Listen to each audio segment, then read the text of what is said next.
Kemudian ketika tradisi tahlilan ini diambil oleh pihak Katolik ya, sebagai suatu bentuk upacara ngintun sukmo ya, doa arwah, maka sebetulnya Katolik itu membajak tradisi Islam, bukan membajak tradisi Jawanya. Kenapa? Karena tahlilan itu adalah tradisi Islam yang dicangkokkan, dimasukkan ke dalam budaya Jawa. Bukan tradisi Jawa yang diislamkan sebagaimana upacara sedekah laut, upacara wiwitan, upacara sedekah gunung, itu kan tradisi Jawa yang diislamkan.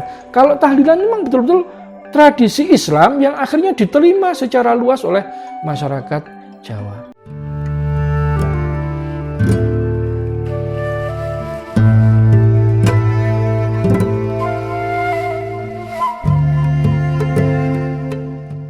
Bismillahirrahmanirrahim.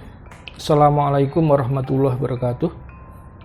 Segala puji syukur bagi kita haturkan kehadirat Allah Subhanahu wa taala. Alhamdulillah kita dapat melanjutkan lagi kajian kita tentang Islam dan kebudayaan Jawa. Tak lupa sholawat dan salam kita haturkan kepada junjungan kita Nabi besar Muhammad SAW beserta para sahabat dan para pengikutnya.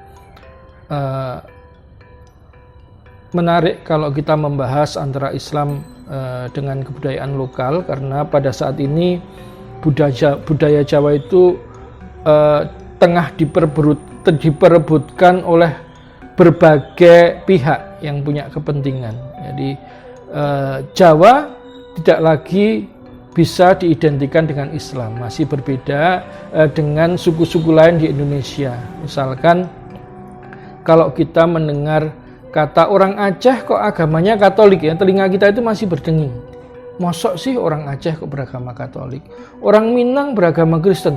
Apa ada orang Minang beragama Kristen? Bahkan orang Sunda ya, orang Sunda kok Hindu, itu kerasa aneh maksudnya. Tapi kalau kita mendengar kata Jawa itu mau disandingkan dengan Islam, Kristen, Hindu, Buddha ataupun yang lain sudah cocok. Berarti memang Jawa itu terus dinamis mengalami perubahan, karena pada masa lalu saya ini justru baca di bukunya Pendeta Jan Saaritonang Sejarah Perjumpaan Islam dengan Kristen di Indonesia. Kalau sampai ada orang Kristen, orang Jawa kok masuk Kristen, pindah dari agama Islam, maka dia disebut sebagai wong Jawa ilang Jawani. Dalam artian apa? Pada masa lalu sebagaimana di Aceh, sebagaimana di Minang, sebagaimana di Sunda, Jawa itu juga identik dengan Islam. Ketika orang kok tidak Islam, berarti dia sudah hilang Jawanya. Nah, lalu bagaimana proses itu kok bisa terjadi? Nah, ini yang menarik. Kebetulan ketika jalan-jalan di toko buku Kanisius, saya menjumpai buku yang cukup menarik. Judulnya Ngintun Sukmo, Saking Tigang Dinten Dumugi Sewu Dinten. Nah, jadi kalau di kalangan masyarakat Jawa ini dikenal sebagai upacara tahlilan ya, tahlilan mintung dino matang puluh nyatus sampai nyewu. Nah, ternyata orang Katolik juga mengembangkan itu, doa arwah istilahnya, yaitu harinya sama, 3 hari, 7 hari, 40 hari, 100 hari dan 1000 hari. Mendak 1, mendak 2, 1000 hari. Nah, ini menarik karena berarti tarik ulur. Karena itu di sini kita akan membahas sebetulnya bagaimana sih yang pertama posisi tradisi tahlilan itu sendiri, dan kemudian mengapa tradisi tahlilan itu bisa menjadi ritus yang betul-betul menjadi ritus masyarakat Jawa. Gitu ya, masyarakat Jawa. Bahkan orang yang belum menjalankan syariat pun, dia belum sholat, belum puasa, kalau diundang tahlilan dia akan berangkat. Bagaimana? Ini terkait dengan sejarah panjang dari perjalanan Islamnya orang Jawa itu sendiri. Yang pertama, Islam berkembang dengan sangat pesat di Jawa itu ketika Kerajaan Majapahit mengalami penurunannya akibat Perang Paregreg yang berkesinambungan antar pewaris tahta Majapahit sehingga Kerajaan Majapahit melemah. Kemudian ditambah juga waktu itu dia menaklukkan Pasai sehingga kerajaan Pasai hancur. Tapi kata Buya Hamka dari Perbendaan Lama, akibatnya para ulama Pasai yang dikenal cerdik cendekiawi justru bebas masuk ke wilayah Majapahit. Bagaimana sih situasi keagamaan masyarakat di Majapahit pada saat itu? Yang berkembang itulah tantrisme, ya, Buddha Siwa Bhairawa Tantra, yang kalau saya telusur dari beberapa literatur memang ada satu ritus utama yang merupakan ritus yang populer di kalangan pengikut Buddha Bhairawa Tantra ini, yaitu ritus Molimo, Ponco Makoro, ritus Molimo. Ritus ini ditujukan untuk supaya dia bisa memutus mata rantai takdir, sehingga ada shortcut dari dunia langsung ke nirwana. Dia tidak perlu berinkarnasi lagi dalam lingkaran samsara kesengsaraan tadi, dia bisa langsung moksa mencapai nirwana.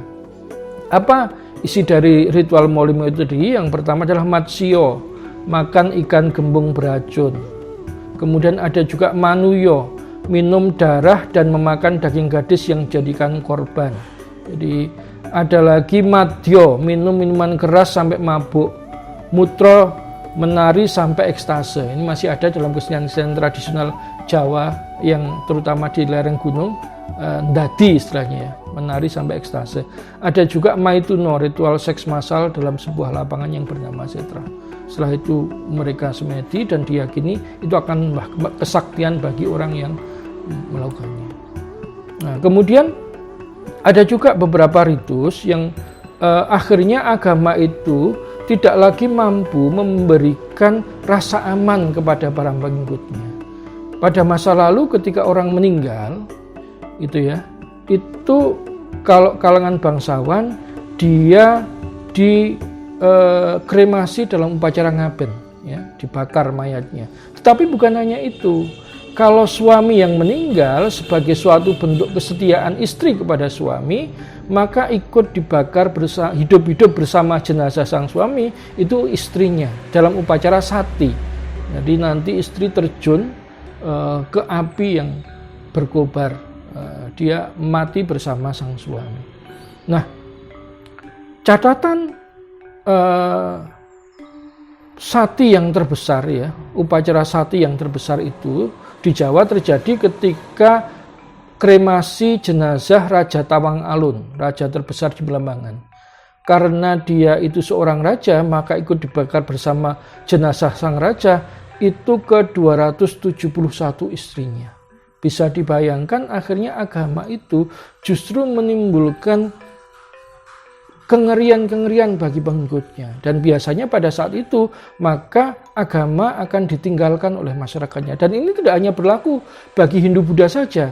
Misalkan di Eropa, ketika gereja terpecah menjadi 3 aliran, Lutheran, Calvinis, dan Katolik, selama 300 tahun mereka berperang antar gereja dengan korban kurang lebih 7,5 juta orang. Akhirnya orang memilih untuk menjadi sekuler dan meninggalkan agama. Di Timur Tengah, ya, di mana banyak gerakan Islam yang mengatakan Islam menjadi wujud perlawanan bersenjata yang kadang-kadang tindakannya juga di luar batas kemanusiaan, akhirnya banyak kawasan di Timur Tengah itu yang orangnya kembali memeluk agama Yazidi, ya, yang merupakan agama Zoroastrian, agama sebelum Islam. Itu sama. Sebetulnya ketika agama tidak lagi mampu memberikan rasa nyaman, rasa tenang bagi masyarakat, maka dia akan ditinggalkan. Ada juga kalau orang Jawa mati, kalau dia meyakini dewanya itu bersemayam pada seekor buaya, maka dia dilarung di di muara supaya jenazahnya itu dimakan buaya. Kalau dia berkeyakinan dewanya ada pada sosok harimau, maka jenazahnya akan dibawa ke hutan untuk diumpankan kepada harimau.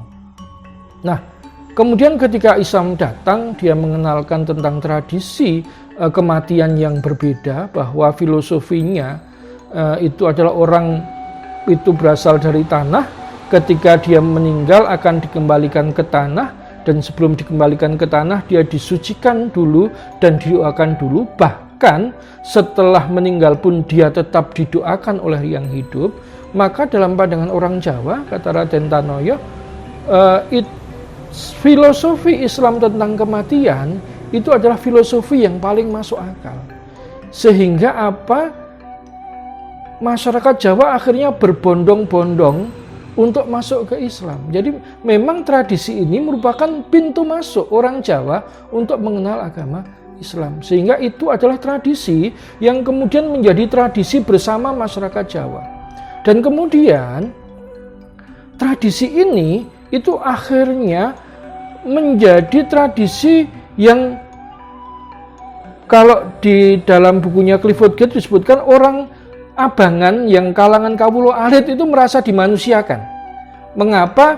Karena pada saat tradisi tahlilan semua itu duduk melingkar di atas tikar, sama tinggi, sama rendah, tidak ada yang kemudian kalau dia priayi dia duduk di kursi, tidak, semuanya sama.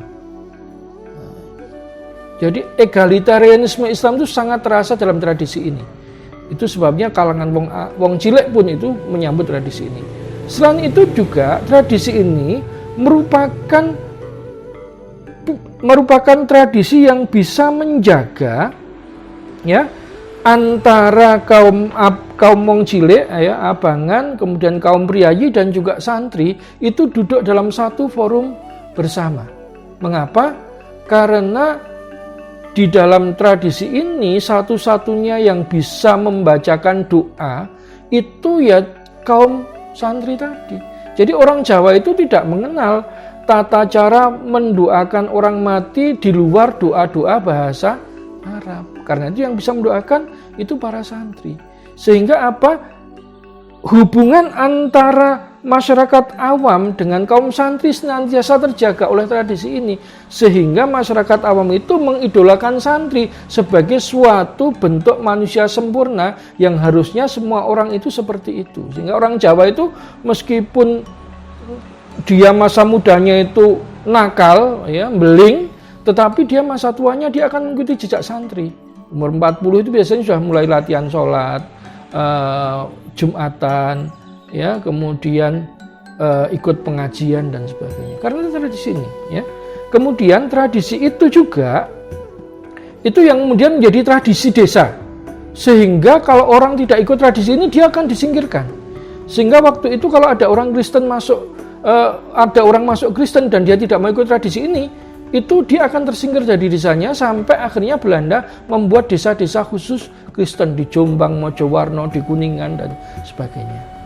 Jadi itu penjagaan bagaimana para ulama itu menjaga ini. Sehingga kemudian ketika tradisi tahlilan ini diambil oleh pihak Katolik ya, sebagai suatu bentuk upacara ngintun sukmo ya, doa arwah, maka sebetulnya Katolik itu membajak tradisi Islam, bukan membajak tradisi Jawanya.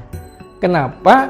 Karena tahlilan itu adalah tradisi Islam yang dicangkokkan, dimasukkan ke dalam budaya Jawa.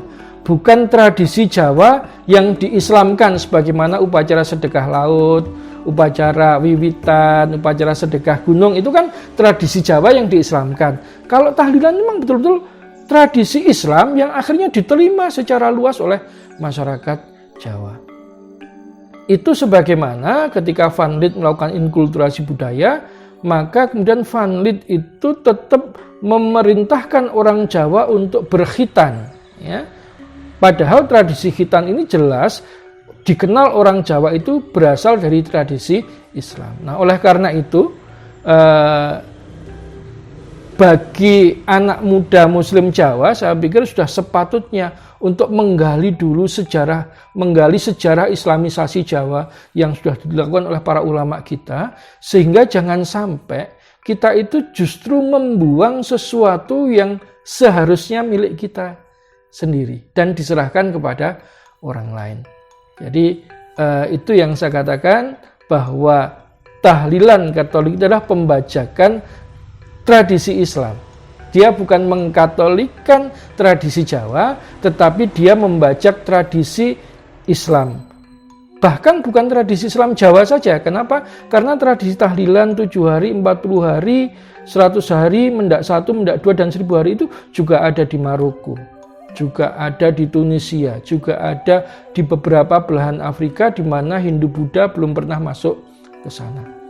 Itu yang mungkin yang bisa kita bahas pada tema pembajakan kebudayaan ini. Jadi tugas kita adalah bagaimana menelusuri kemunculan sebuah tradisi dari umat Islam sehingga kita tidak membuang apa yang seharusnya kita miliki. Akhirul kalam, Assalamualaikum warahmatullahi wabarakatuh.